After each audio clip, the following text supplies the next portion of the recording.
And we are live! Good evening, everybody, and welcome to Mishnah Mastery!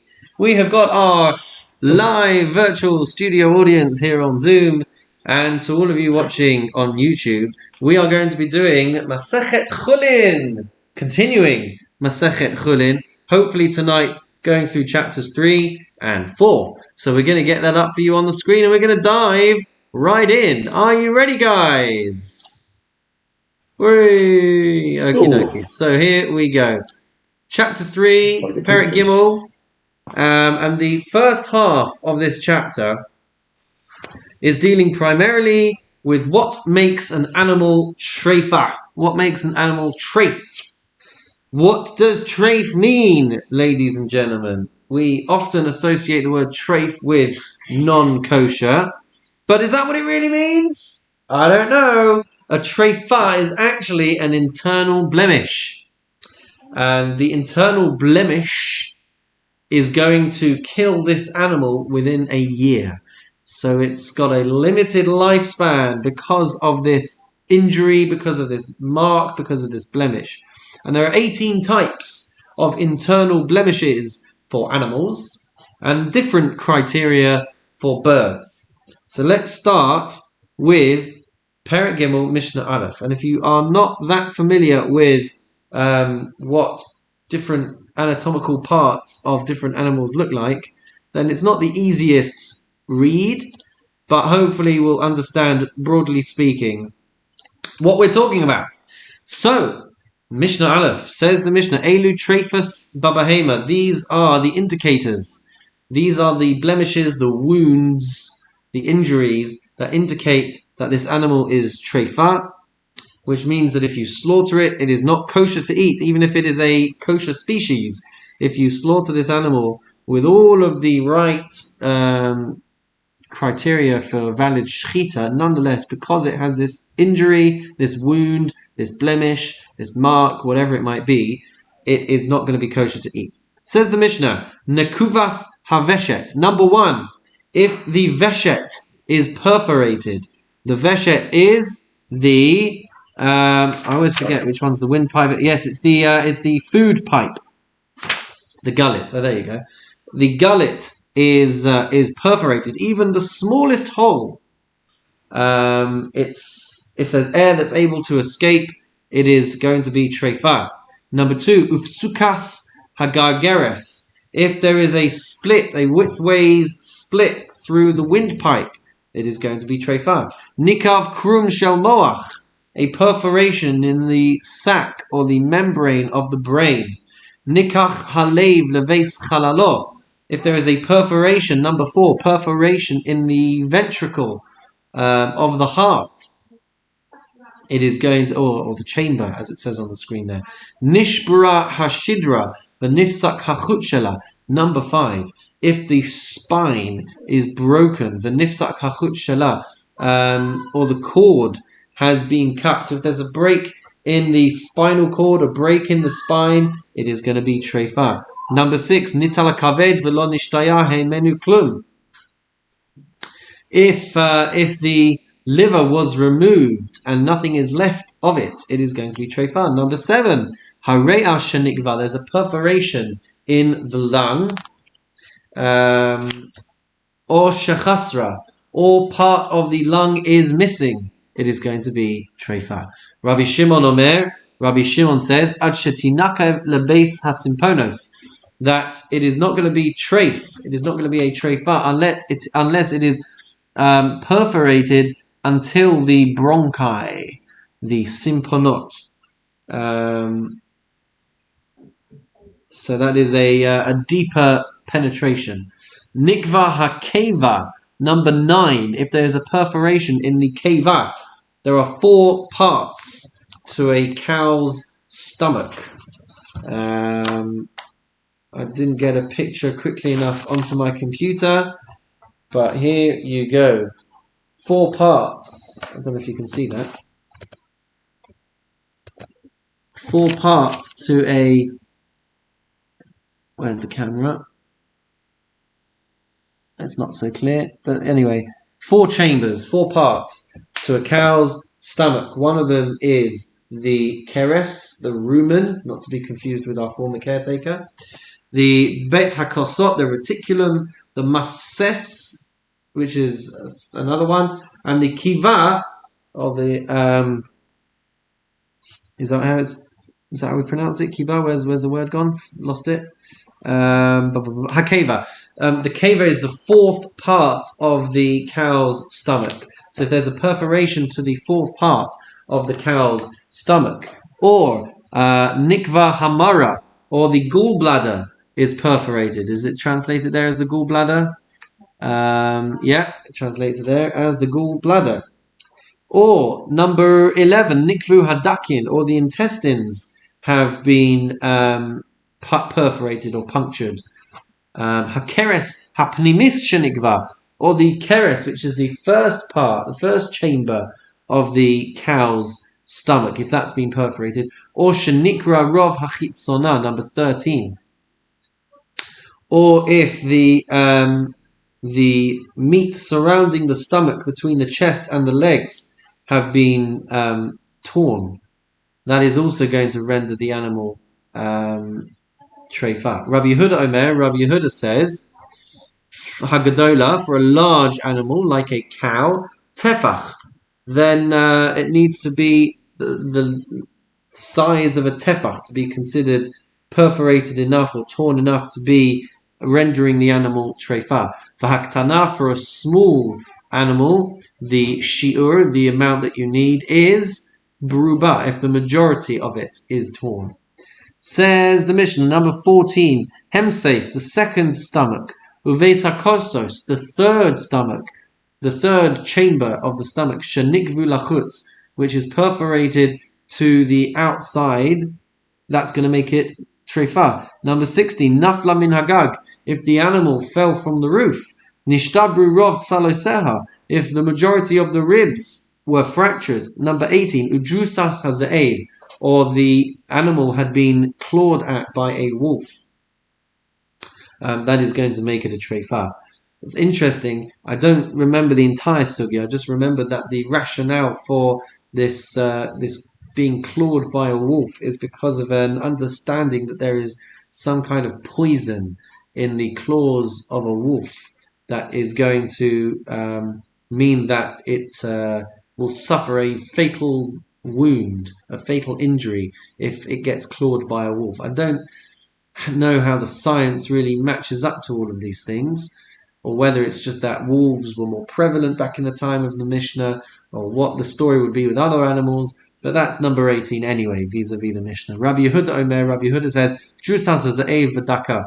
If the small animal is attacked by a wolf, then it's going to render it a treifa. Udrusas ari bagasa. But for large animals, it really needs to be getting clawed at by a lion, because only a lion would pounce on such a large animal. Says the Mishnah, Drusas hanetz ba'of. When it comes to birds, so for a small bird, ba'of hadak, for a small bird, it has to have been attacked by a predatory bird. Udrusas hagas ba'of hagas. And if it is a large bird, it must have been clawed at and attacked by a large bird of prey. Zeh haklal, says the Mishnah, this is the general principle. Kol she'ein kamoha chaya shreifa. If the animal is not going to be able to live for any great length of time, and the cutoff point, I believe, is a year, then the Mishnah says it is a treifa. And if it then gets slaughtered and discovered afterwards to be having one of these wounds, one of these injuries, it's not going to be permitted to be eaten. Mishnah base, ve'elu ksheros babahema. And these, despite the fact that they may have blemishes, are still going to be kosher with regards to an animal. Nikva hagageres oshenistaka. If the windpipe was perforated or cracked, but it was perforated or cracked lengthways, in the previous Mishnah, it had been damaged widthways. Ad kama techsa, what is the amount that can be missing of a windpipe to still be considered kosher? Rabban Shimon ben Gamliel omer ad ki'isa ha'italki. It has to be up until the size of an Italian isar, an Italian coin, a type of currency. Nifchasa hagugoles, if the skull has been fractured, v'lo nikav krum shel moach, but the membrane has not been perforated, nikav halev v'lo lebeis chalalo, the heart has been punctured, but not all the way into the actual chamber. Nishbara hashidra v'lo nifsak hachut shela, if the spine has been broken, but the cord, but the cord has not been cut. Nitla hakaved v'nishtayah ha'mena chazayis, there is still an olive's size worth of the liver remaining inside the animal. Hemse suvesakosos, or the second and third parts of the stomach, shenikvu zeletorzeh, which have been there's a puncture between the two chambers, but not outside of that. Nital hatchol, if the spleen has been removed. Nitlo haklayos, so the kidneys have been removed. Nital lechi atachton, or the lower jaw has been removed. Why would we think that that's okay? Because the simanim of the windpipe and the food pipe, they are still intact.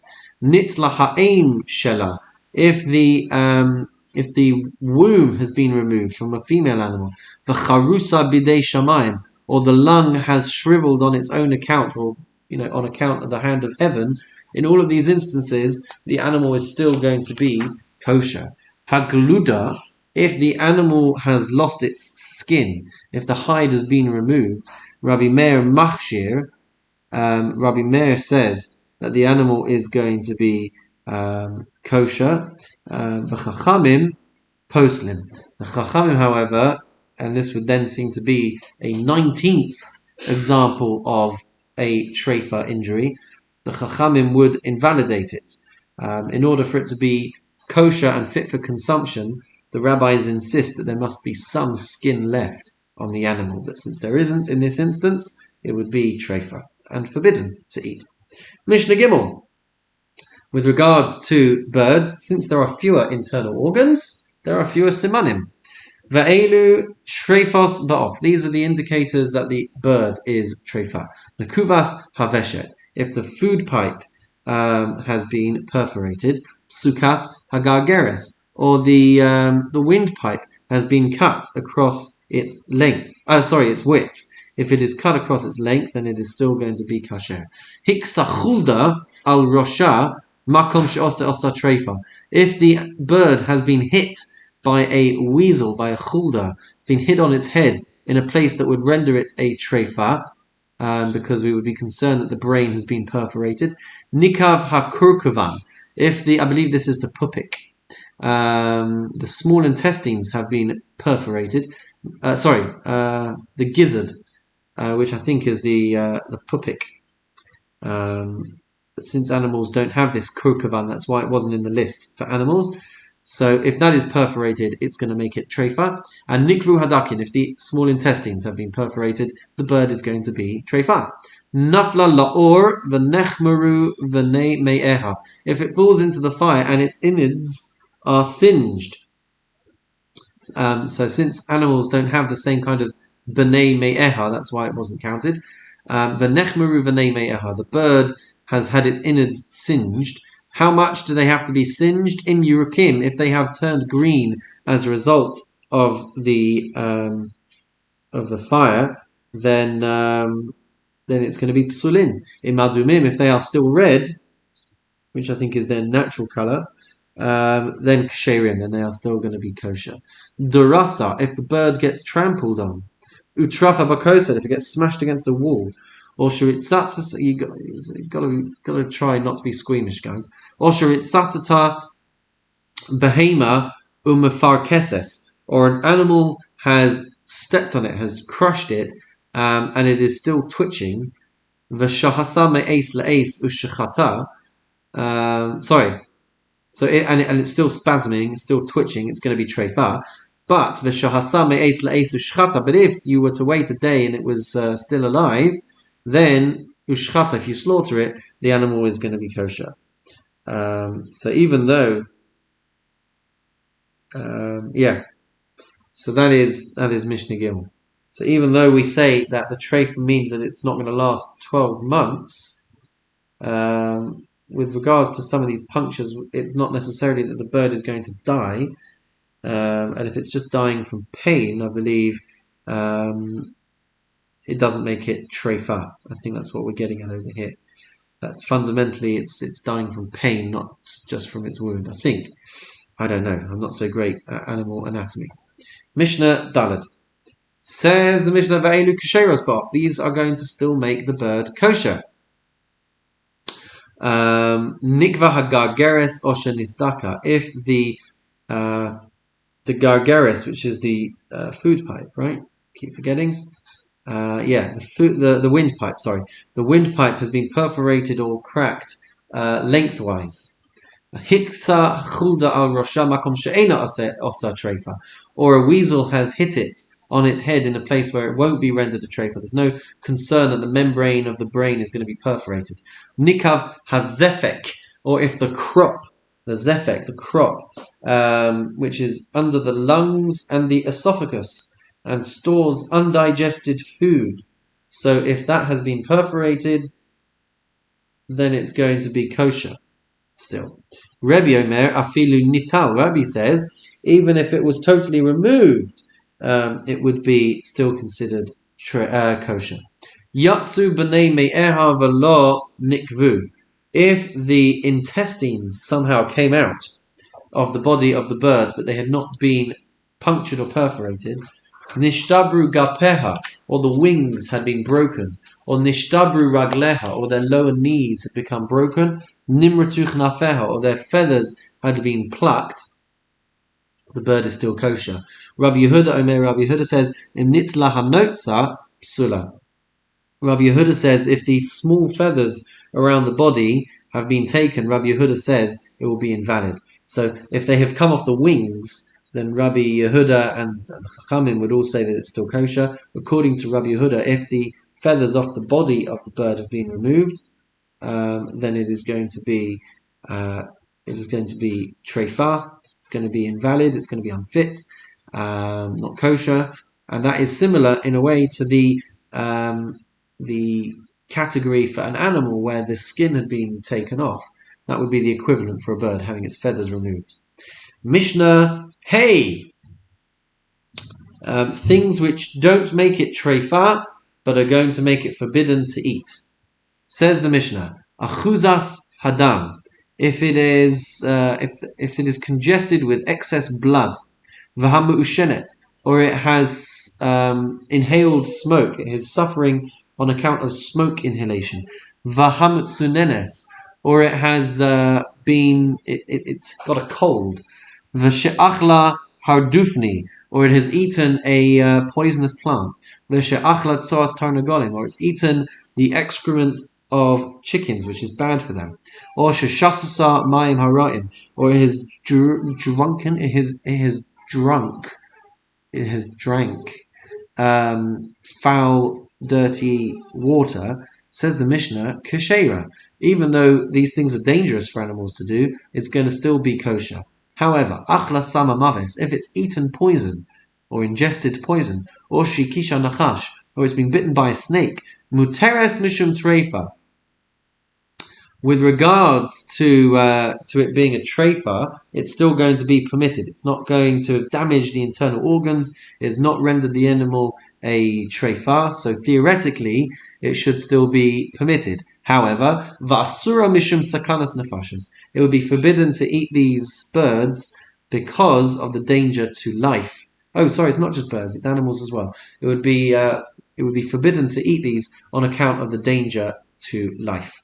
Mishnah Vav, Mishnah 6. This will be known to us. What are the signs required to make different animals kosher?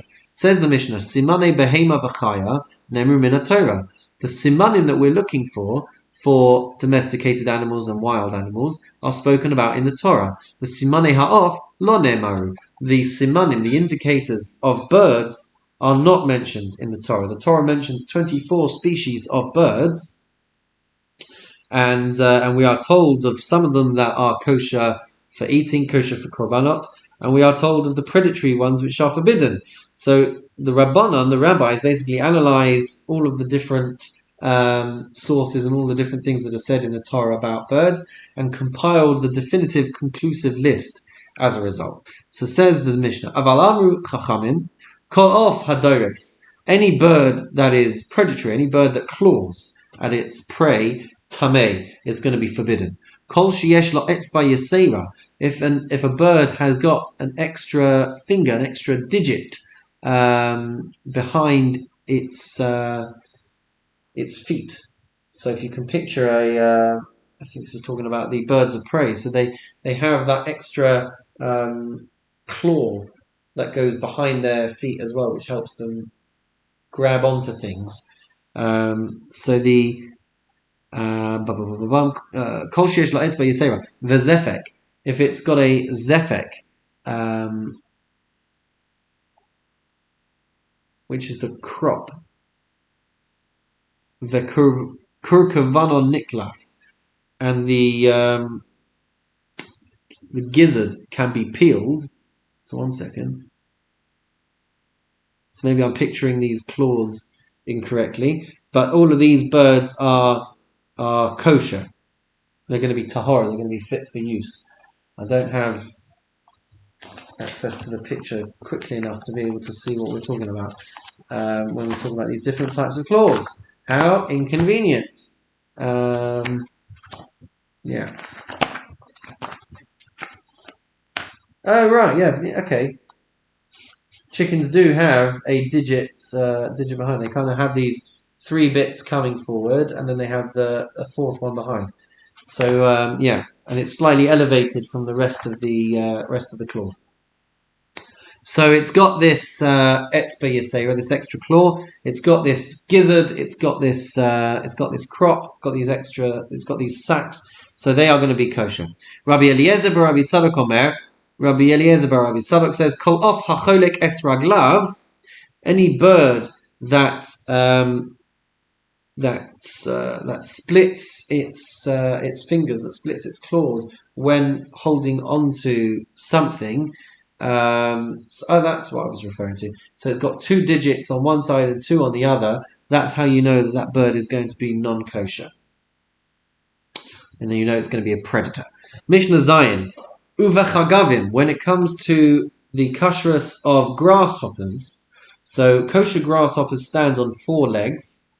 They have jumping legs and they have 4 wings. So says the Mishnah, Kol sheyesh lo arba raglayim, if it's got 4 legs, v'arba knafayim, and it's got 4 wings, v'karsulayim, and it has got legs with which it is able to spring, u'chnafav chofin es ruba, and its wings cover most of its body, that's how you know it is kosher. Rabbi Yossi says, ushmo chagav, but it only applies if it is a species of grasshopper.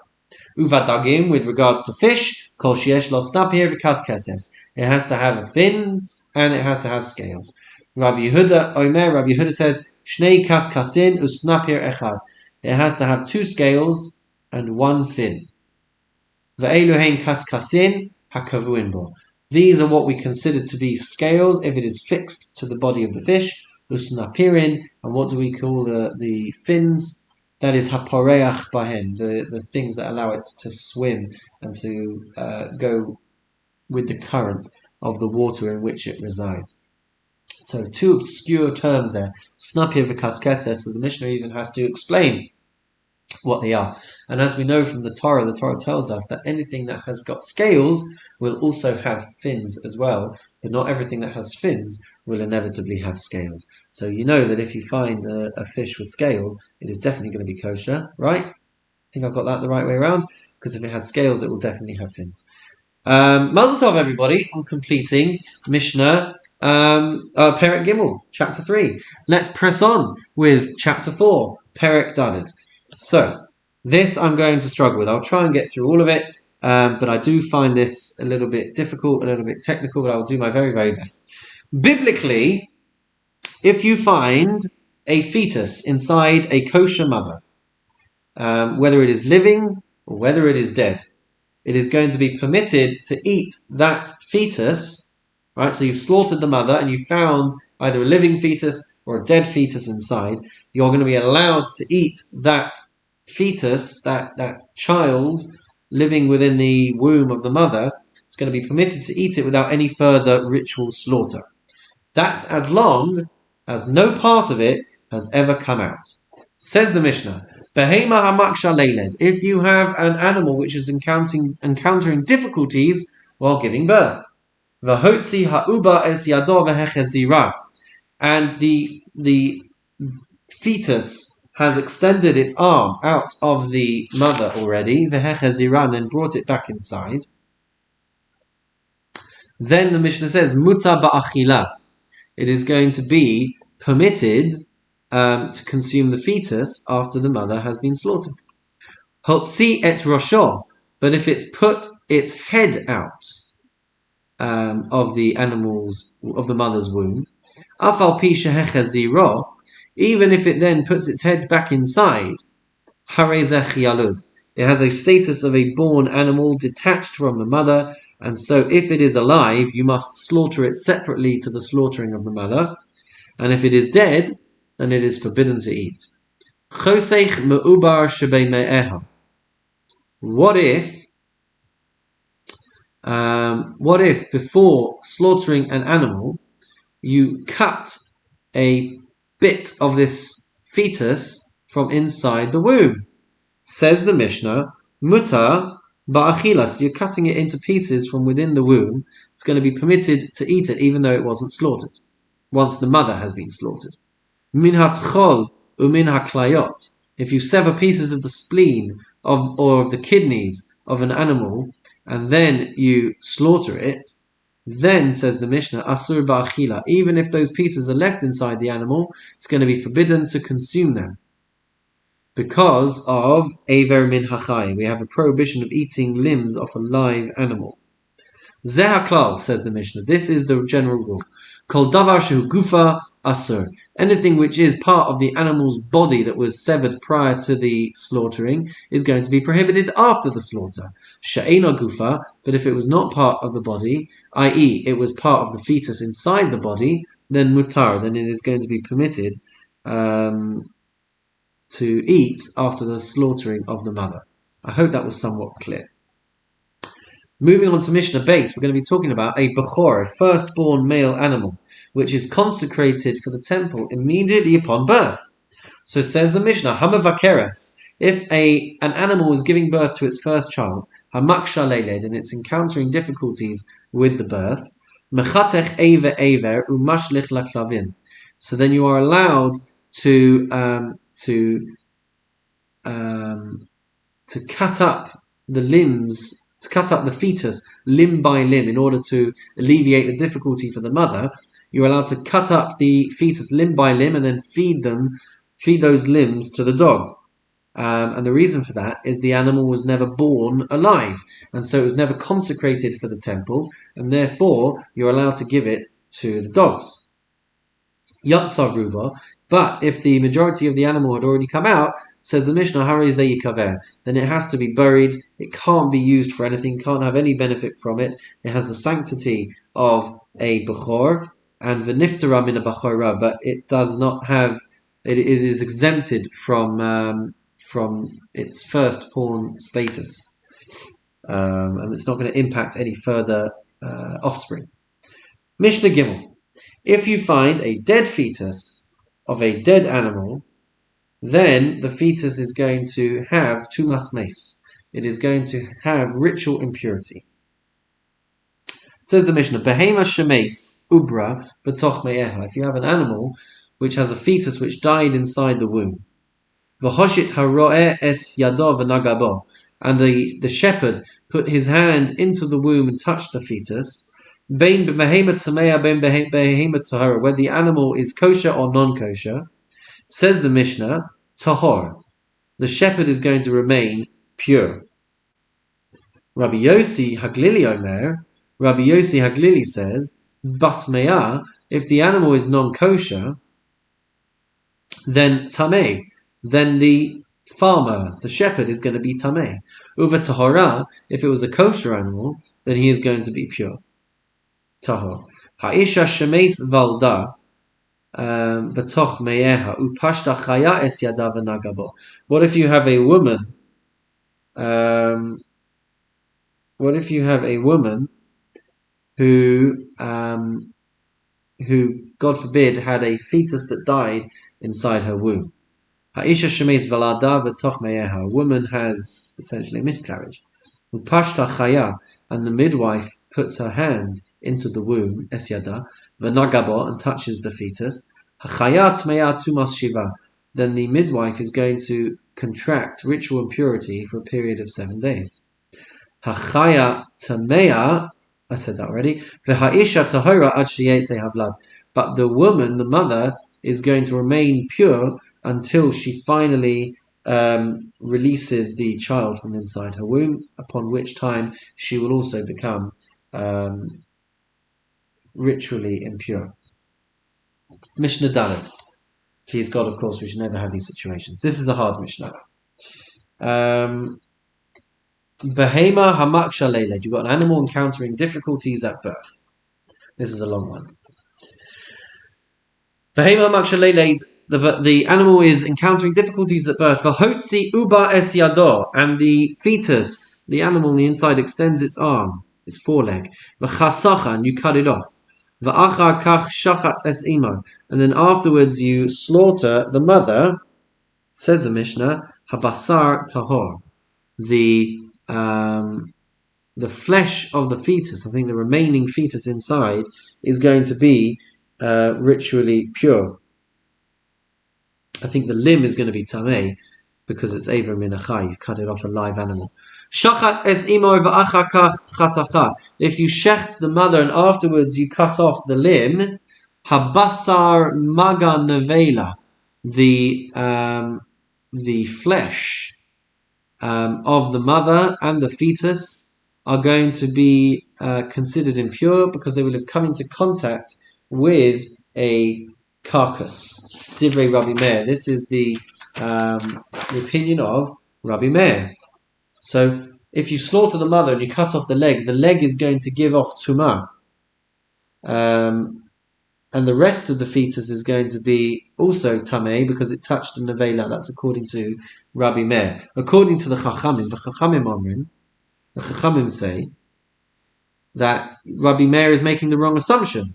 Rabbi Meir has assumed that the limb is going to be tamei, which is then going to contract tumah onto the fetus and to the animal, and that's why he says that it's going to be tamei. But says the Chachamim, that's not the case. The Chachamim say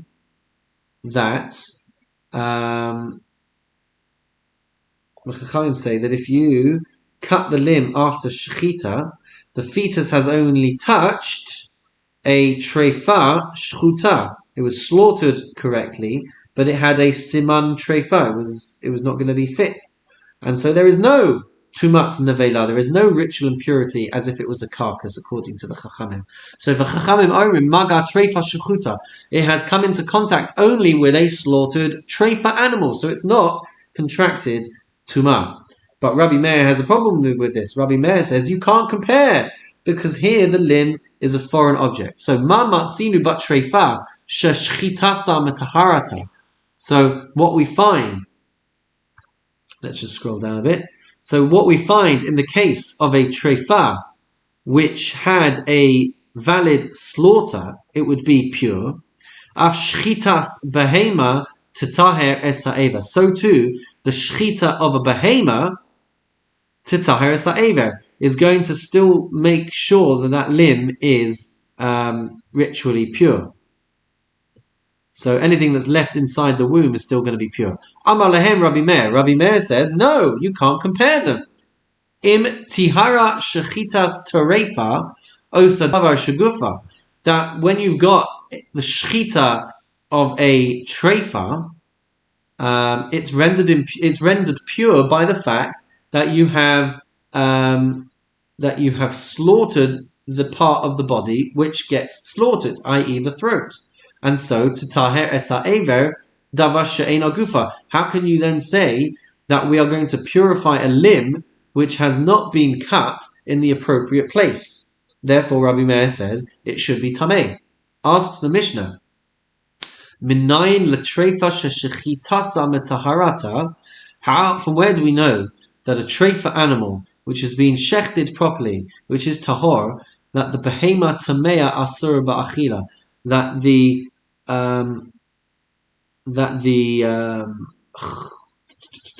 where are we? Yeah. So from where do we know that with regards to a treifa that was slaughtered, which is still pure? How do we know that? The answer is. No, one second. Right.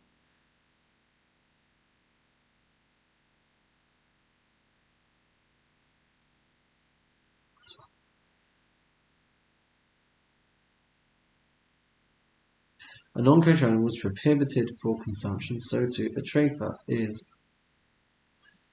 Minayin la treifa sheshechitasa metaharata. From where do we know that the treifa which is slaughtered, metaharata, which is going to be pure, behema tamea asura ba'achila, the behema tamea, the non-kosher animal, is going to be forbidden to eat. Af treifa asura ba'achila. So too, a treifa is also going to be forbidden to eat. So, one second. So where do we know that a treifa is going to be ritually pure? It's going to be forbidden.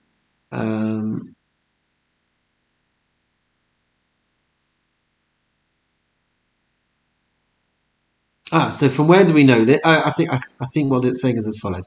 From where do we know that a treifa that gets slaughtered is still going to be pure? Because logic should tell us that behema tamea, non-kosher animal, is forbidden to eat. So too a treifa is forbidden to eat. Ma behema tamea ein shchitasa metaharata. Just like with a non-kosher animal, the shechita is not going to make it pure. Af terefa lo tatahare na shchitasa. So too, with regards to a treifa, its slaughter should not render it ritually pure. To which the Mishnah questions this flow of logic. Lo, says the Mishnah. No, that's not the case. Imamarta behema tamea. If you want to say about a behema tamea, non-kosher animal, shlo haisala shasa kosher, it would have never had a period of time where it could possibly be kosher. Toma b'treifa shahaisala shasa kosher. How can you then compare it to a treifa? The treifa at one point had a potential to be kasher. It's just that it had this wound, which rendered it non-kosher. So we can't use that as our comparison. Says the Mishnah, Ton lecha mashavesa. Take away your proof. Take away your proof. It doesn't count. Haresha nolda treifa mina beten minayin. Because if the treifa was still within the womb, so from where would we know that the animal born as a treifa from the womb will have never had a period of fitness, would have never been kosher. So from where do we know that would have still been pure? So therefore, the Mishnah qualifies again. Lo, imamarta behema tamea. If you want to say about a non-kosher animal, shekain ein b'mina shchita, there is never an instance where an animal of that species can ever be kosher. Toma b'treifa sheyesh b'mina shchita. You want to then say that a treifa animal, which could have of its kind, it could be slaughtered in a valid way. So therefore, it shouldn't be tamei when it gets slaughtered. To which the Mishnah says that we conclude the following: Ben shmona chai, that if you have an 8-month-old fetus, which is not going to be viable in the eyes of the Mishnah, ein shchitaso metaharato, the slaughter of that 8-month-old fetus is not going to render it pure. Lefi she'ein b'mino shchita. So by this same logic, since no 8-month animal is ever going to be permitted for slaughter because it's not a viable fetus, so therefore you would have to say that it is going to be impure if that was shechted, following on from this same logic of the Mishnah that these animals are going to be impure. I think that is basically what the Mishnah is saying, but Chazara is the key. ladies and gentlemen. It's a hard one for me. That's the best that I can do at this point. Mishnah Hey, the fifth Mishnah. We've got a few minutes left, all being well. Says the Mishnah, Hashoichet es abahema, if you shecht an animal, umatza ba ben shmona chai omes, and you find that within it is an 8-month-old non-viable fetus, whether it's alive or whether it's dead, or ben tisha mes, or you find that it's got a full-term fetus inside, but that fetus is dead, kar'o umotzi es damos, says the Mishnah, that you should tear the fetus and remove the blood before it may be consumed. Matzah ben tisha chai, if you find a living 9-month-old full-term offspring, ta'un shchita, it requires shchita, v'chayev ba'oso be'esbano, and because it is a viable pregnancy and a viable fetus, you will not be allowed to slaughter the mother and the baby on the same day, which is a biblical prohibition of slaughtering the mother and a child on the same day. Divrei Rabbi Meir. That is the opinion of Rabbi Meir. Since the full-term baby could have made it on its own, it's considered its own entity, even if it's inside the womb.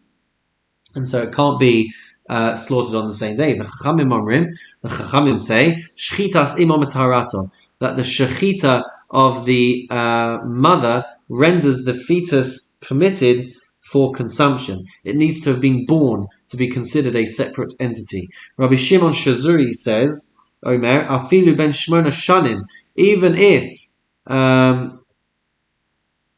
if it was a this is strange. So even if the fetus emerged alive, and it says on the screen they're 5 years old, but ben shmona shanim means 8 years old, mechoresh basadeh, and it's now ploughing in the field, shechitas imo matarato, the earlier slaughter of its mother is going to make it permitted for eating. Continues the Mishnah, Kra'a umatza ba ben tisha chai, if you tear open an animal and you find within it a living 9-month-old fetus, ta'un shchita, the animal is going to require its own slaughter, lefi shelon nishchata imo, because the mother was never slaughtered. Mishnah Vav. There are 3 parts to the leg of an animal. There's the let's have a look at the Mishnah. Behema shenechtechu ragleha min ha'akuva lamata. So an animal which has had its leg cut, its hind leg, and it's been cut min ha'akuva ulamata. It's been cut from its knee and downwards. Now, very interestingly, the knee is actually in the concealed body of the animal. So diagrammatically or visually, it might be difficult for us to picture this, but if I can try and show you on the screen over here, the knee joint, let's give this a go, multi-sensory, multi-whatever, the knee joint of the animal it's not so clear. It is, where do we get focus? Whatever. It is, it's over there, inside the animal, basically. So if it has been severed from that point and downwards, the Mishnah says, kashera, it is going to be kasher. Minha kuva ulamala, if it has been cut at any point above there, then it is going to be rendered a trefa. Continues the Mishnah, Minha v'chein shenital tzomes agidin, if the junction, the convergence of its sinews it has been removed, then even if the rest of the leg is intact, it's still going to be trefa. Nishba ha'etzem, if the bone in the lower joint has been broken. In Rav habasar kayam, if the flesh, majority of the flesh around the bone is still intact, shchitasa matarato, it is going to be permitted if you slaughter it, ve'im lav. And if not, if it's not intact, ein shchitasa mataraso, then the slaughter is not going to make it permitted for consumption. Mishnah Zayin. Hashoichet es habahema, if you slaughter an animal, umatza bashilya, and you find the placenta inside the womb, says the Mishnah, nefesh hayafa toch lena, if you are a strong-minded, hearty soul who is not repulsed by this, You may eat it. And you're not going to contract ritual impurity of food or ritual impurity of it being a carcass. So even though it's not going to be considered food, it's still going to be permitted to eat. However, if you had in mind to eat this thing, so therefore it gets elevated to the status of food. In which case, tumas ochlin. In which case, you have to be careful that it doesn't become impure if it comes into contact with sources of ritual impurity. But it is not going to have the ritual impurity of a carcass. If part of the placenta emerges from the womb before the mother is slaughtered, says the Mishnah, asur ba'achila, then it's going to be forbidden to eat it because it's considered part of the body. Siman vlad ba'isha v'siman vlad ba'bahema. The emergence of placenta is an indication of a fetus in a woman, and it's an indication of a fetus inside of an animal. Hamavakeres shipila shilya. If you have an animal that was going to give birth to a firstborn, which would need to be dedicated to the temple, shipila shilya, but it gives birth, it expels the placenta. It says the Mishnah, yashlichena laklavim. You can give that placenta to the dogs. Uvamukdashin tikaver. But in the case of sacrificial animals, the placenta has to be buried. So if I guess it was designated as a korban, if the mother was dedicated as a shlamim and then it has a miscarriage, that fetus has to be buried. Ve'ein kovrin osaba parshas derachim, and you can't bury it at a crossroads because that was a superstitious witch-like thing to do. Ve'ein tolin osaba ilan, and you wouldn't be allowed to hang it on a tree, and that is mipnei darchei ha'emori, because these are the ways of the Amorites, and we are not allowed to practice darchei ha'emori, not allowed to practice these superstitious rituals and rites, and therefore one would not be allowed to do that. Mazel tov, everybody, on completing chapter 4 of Maseches Chullin. Join us next week, please God, as we continue with chapter 5, and please God even chapter 6. But in the meantime, have a wonderful and meaningful day.